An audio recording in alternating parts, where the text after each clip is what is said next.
I wanted to ask, so we're at this story. What initially made you decide to jump onto it? It's a pretty emotional story. Lulu Wang. Yeah. I think for both of us, I'll talk specifically for myself. I was a massive fan after I saw The Farewell.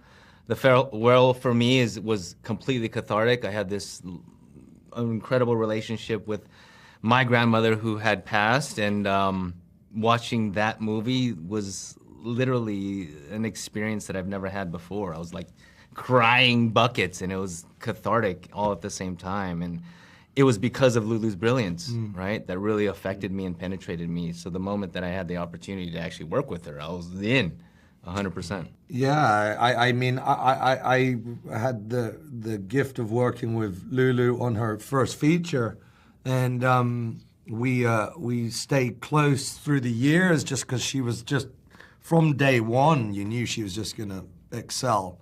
She's brilliant. I mean, like, you know, a truly brilliant person, and works at such a sort of high level and always has.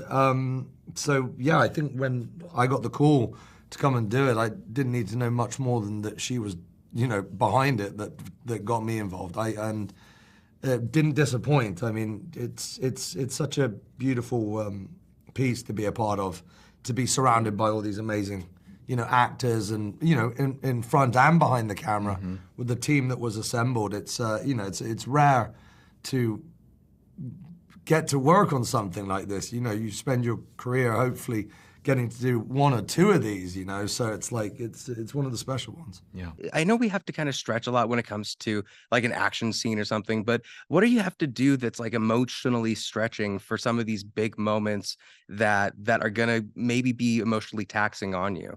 Commit.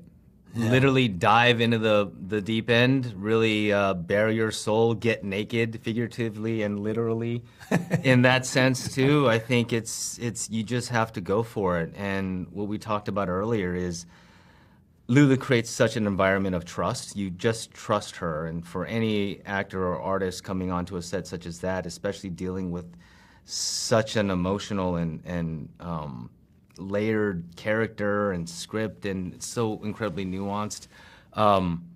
That sense of trust is everything that you want to need to be able to dive into the pool and just kind of go for it. Yeah.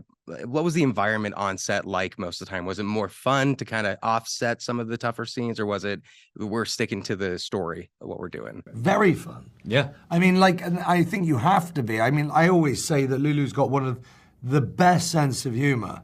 I mean, she loves pranking people. Yeah. She likes doing it. Like, it's one of the great. That's, you know, she's incredibly funny, and she also sees the absurdity of life itself and what humans are. We are absurd, and a lot of the tragedy sort of goes hand in hand with the absurdity, which means that you're allowed to laugh. And I think that's keeping that on set. You know, obviously respecting, you know, the process, but being around people that you can smile and laugh with, because, you know, we keep saying, if you weren't laughing, you'd be crying. Yeah.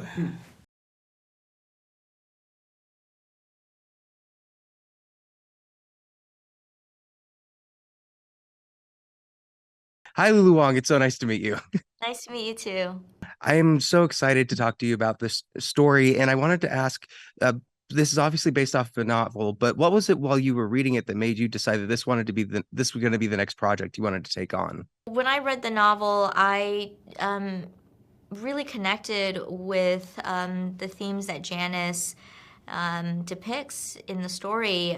You know, it's a story about women, it's a story about family and home, it's a story about displacement, diaspora, and so it felt like a really beautiful intersection of so many themes that I care about and so many different types of people. The intersection of, you know, different races, different class, different genders, and so yeah, I just felt like, you know, there were so many seeds already in the book that we could continue to expand on, that it was going to be a really fun world to live in.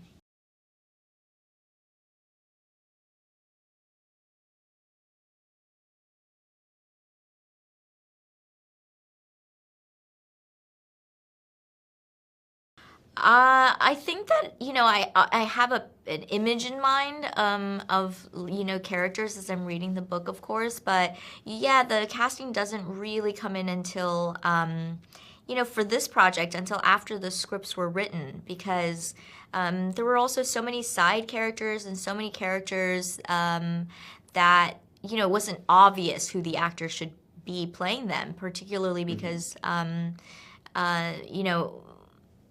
we had to cast quite globally for this project. And so what made you decide then Nicole Kidman, the face of AMC Theater, should be the person for the job?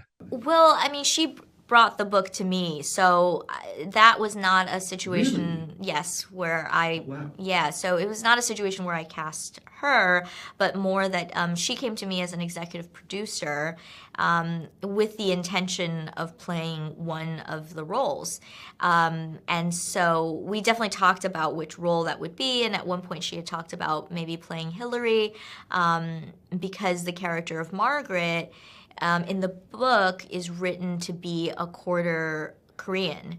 But then, we ultimately decided to have Nicole play Margaret and cast Brian T as her husband to make sense of them having an Asian kid. Right. Well, and I love all of the characters in this, and I love the writing in this particularly. What was it like when on set? And was there anything was it important to foster a more fun set, or was it we were sticking to the story and what we were looking for?